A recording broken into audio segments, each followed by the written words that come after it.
अस्सलामुअलैकुम। आज की इस वीडियो में हम आपके साथ तवे से मुतालिक बेहतरीन टिप्स शेयर कर रहे हैं।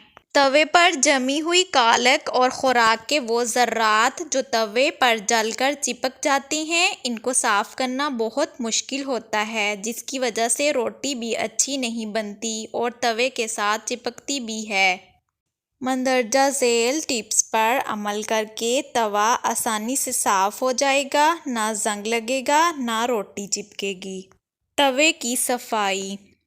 सबसे पहले तवे को अच्छी तरह गर्म कर लें। जब अच्छी तरह से गर्म हो जाए तो स्टील वूल या कूची या फिर चम्मच की मदद से तवे की साइड पर जहां कालक जमी हुई हो रगड़ें। चूँकि तवा हमने अच्छी तरह गर्म किया है, इसलिए जमी हुई कालक आसानी से उतर जाएगी। और अगर तवा ठंडा हो जाए तो दोबारा गर्म करें। जितना तवा गर्म होगा इतनी ही आसानी होगी। सारी कालक उतारने के बाद तवे पर 2 कतरे बर्तन धोने वाले लिक्विड के और थोड़ा सा सिरका डालें और तवा धो लें।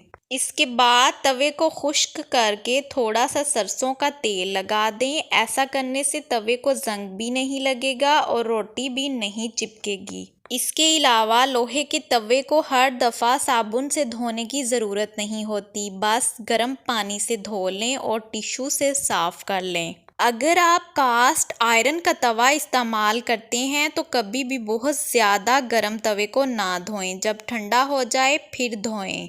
अगर आप अपने आम तवे को नॉन स्टिक के तवे में बदलना चाहते हैं तो आलू या प्याज के एक टुकड़े को पहले हल्के गर्म तेल में डुबोएं और फिर इस पर नमक और सरसों का तेल लगाकर तवे पर मलें। आपका नॉन स्टिक का तवा तैयार है।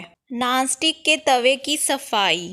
चूँकि नॉन स्टिक के तवे पर रगड़ने से इसकी कोटिंग उतरने का ख़तरा होता है, तो इसकी सफाई के लिए आप ये तरीका इस्तेमाल कर सकते हैं। नॉनस्टिक के तवे को साफ़ करने के लिए लीमू पर नमक लगाकर तवे पर रगड़ें और 10 मिनट के लिए छोड़ दें। इसके बाद दोबारा मलें। गर्म पानी से धोकर खुश्क कर लें। उम्मीद है आपको आज की वीडियो बेहद पसंद आएगी। वीडियो पसंद आए तो वीडियो को लाइक, शेयर और सब्सक्राइब करें। अल्लाह हाफिज़।